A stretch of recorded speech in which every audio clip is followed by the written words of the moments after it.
Is fighting fire with fire a winning strategy? Or does the Democratic Party's path back to the White House have to take a higher road? Former President Barack Obama has something to say about it. Listen. I don't want us to have a slash and burn strategy where we don't care about rule of law.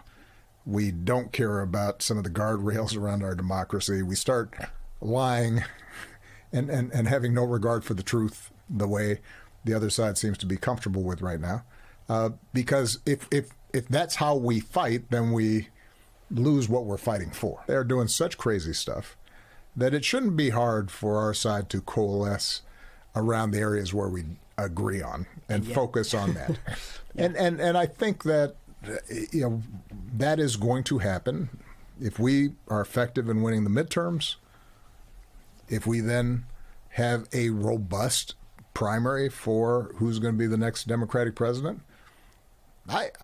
We shouldn't be afraid of having a robust debate. I want all comers to sort this out. I benefited from having about as grueling a primary as I could have. It made me a better candidate. It ultimately made me a better president because I had been tested.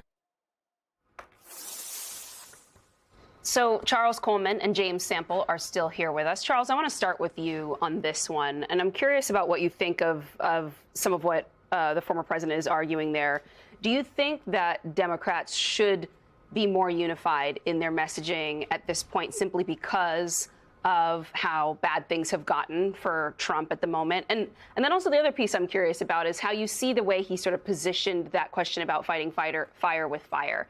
Because there's a big gap between fighting fire with fire and being aggressive and on offense and lying and acting crazy, which is some of what he was describing there. There seems like there's middle ground. Like you can be a major fighter without like stooping to a point of being like a liar and a scammer. Absolutely. And I say this with all due respect, consider the source. I think that first and foremost, to your first question, this is the opportunity for Democrats and the left to sort of either get out of the way and let Republicans continue to sort of fumble the bag, if you will, or to make unified attacks in terms of going at their opponents across the aisle. This is not the time to spend squandering over petty beefs between who you feel should ascend right now as the front runner before we even get to midterms, and it doesn't even matter. This is the time your opponent's on the ropes, take advantage of it. Now, with respect to President Obama and what he had to say, everything that you just said is incredibly valid. But in order to maintain a certain level of credibility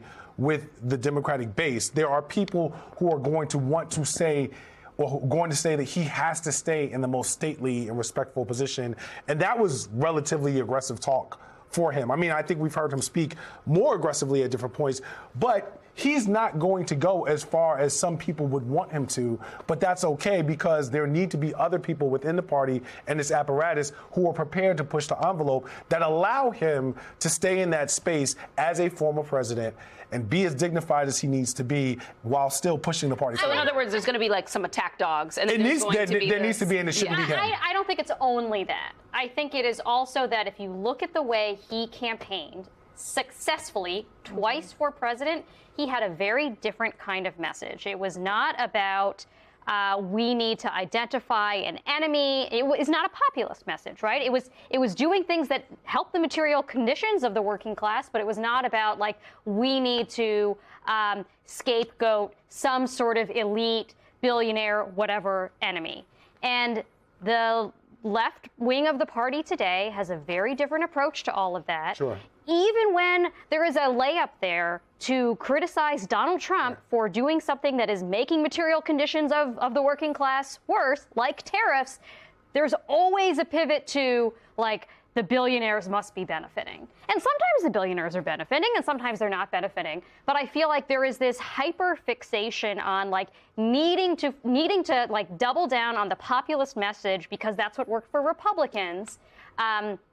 And we need to like have our pitchforks aimed at someone rather than fighting the battle with the Republicans. That's how I hear a lot of what he's saying, that he's talking about how he ran for office successfully versus sort of the energy in the party right now. I think the one folly to that very quickly is that we're in a very different landscape than we were when he ran. And I think that you're 100% correct that the technical aspects of how he put together a campaign and message are absolutely sort of what you want to do when you're thinking about going out there under normal circumstances. But the topography, if you will, of what we're looking at from a political landscape place is entirely different. And that's where I think there's such division in the party in terms of which is the best route to take. But here's kind of how Obama messages it. Let's listen to a clip of what he had to say about AI and the current rancor in the country. And I think it's interesting, and let's reflect on that.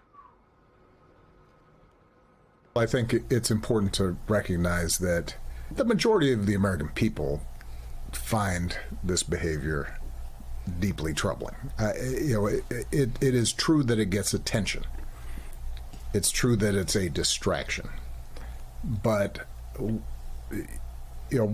as I'm traveling around the country, as you're traveling around the country, you meet people. They still believe in decency, courtesy, kindness.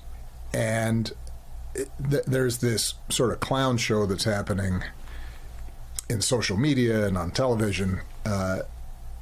And what is true is that there doesn't seem to be any shame about this among people who used to feel like you had to have some sort of decorum and a sense of propriety.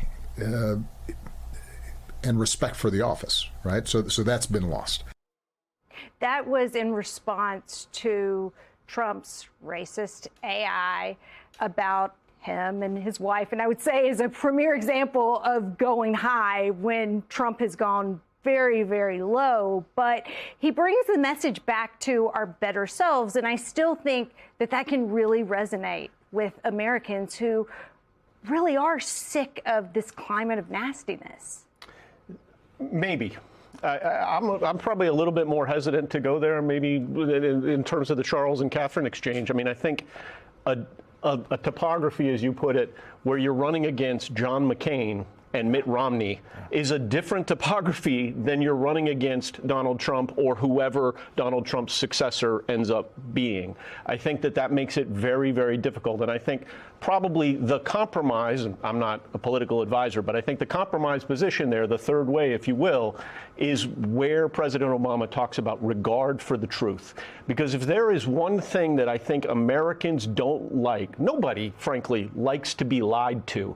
And the fact of the matter is the government has been caught repeatedly being dishonest with the American people in recent weeks and dishonest with courts, dishonest to the point of prosecuting people for the crime of being shot, basically, and making up factual predicates that didn't exist. And we know that because of cell phones, and we know that because of documentary evidence. And so I think that regard for truth is the portion of President Obama's remark there. Well, and the line has hurt the Trump administration so much politically. Right. They got caught in their lies. Their narrative completely collapsed surrounding Alex Preddy.